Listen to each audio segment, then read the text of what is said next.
Siziba in Parliament. Good afternoon, Nompumelelo. Over to you. Thanks very much, Nzinga. Well, of course, as you know, we're canvassing the opinions of various stakeholders in our economy. And now I speak to Rifta Ajam. She's the Deputy General Secretary at FEDUSA. Thanks very much for joining us. So what is it that Labour is expecting the Minister, Finance Minister Tito Mboweni to outline, and what are you hoping he'll outline? All right, thank you very much for the opportunity.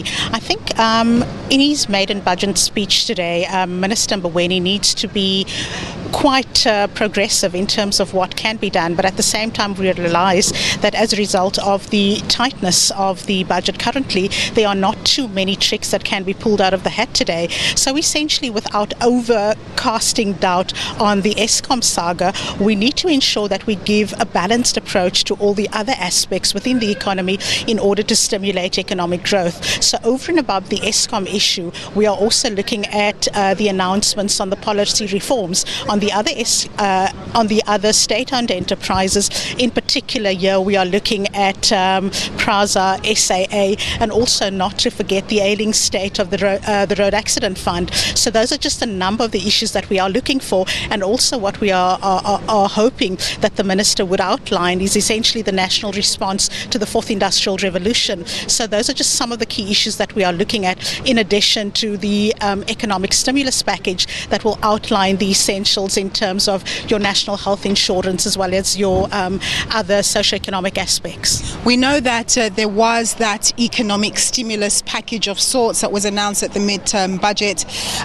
To what extent are you concerned that, given the enormity of the Eskom issue and the fact that several billions will have to be given to it, those might be undermined, which obviously in the short to medium term would be negative because we need economic growth? Absolutely. It's an absolute point of concern, because you cannot be robbing from Peter to be giving to Paul. And at this point in time, we know that at the medium-term budget policy statement, there was allusion to the fact that some of the funds would be rerouted from PRASA in particular.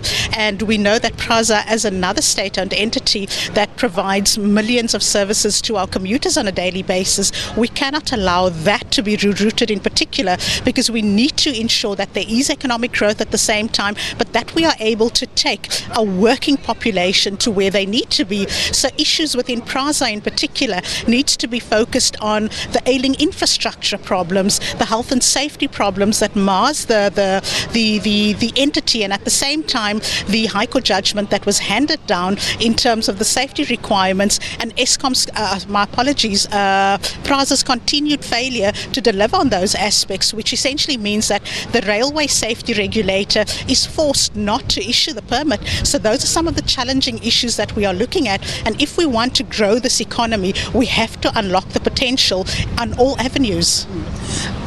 Are you happy? I mean, in the State of the Nation address, President Cyril Ramaphosa talked about the extension of the employment tax incentive. To what extent do you think that's going to be helpful, and will there be funding for it? Well, the employment tax incentive has been one of the areas that FEDUSA has been championing within the chambers of the National Economic Development and Labour Council, NEDLAC.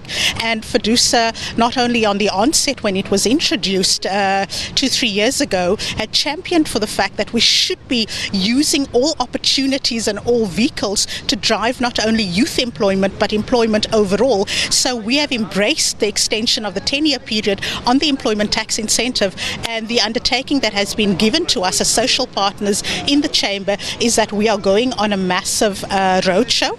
We are going to make sure that businesses are also going to be unlocking the potential by taking in those unemployed graduates, by taking in those youth that are in dire need of the skills capabilities, to ensure that we are able to meet up to the challenges of the new revolution that is upon us at this point in time. So essentially, within the 10-year period that the employment tax incentive incentive has been given the opportunity, we want to measure the success factors of the ETI. Rifta, thank you very much for your time. That was Rifta Ajam. She's the Deputy Secretary General at FEDUSA. It really does seem, Nzinga, that yes, as much as government or the Finance Ministry will have to inject money here and there to try and fix short-term issues, that's really a plaster. What we really need in the economy are injectors that will create economic growth, which in turn will lead to job creation and all the other good things that are associated with it. Let's hope that the Minister will be able to suggest how he's going to manage to balance everything. Back to you, Nzinga. SABC anchor Nompumelelo Siziba keeping us updated in the run-up to that budget speech. Now, lack of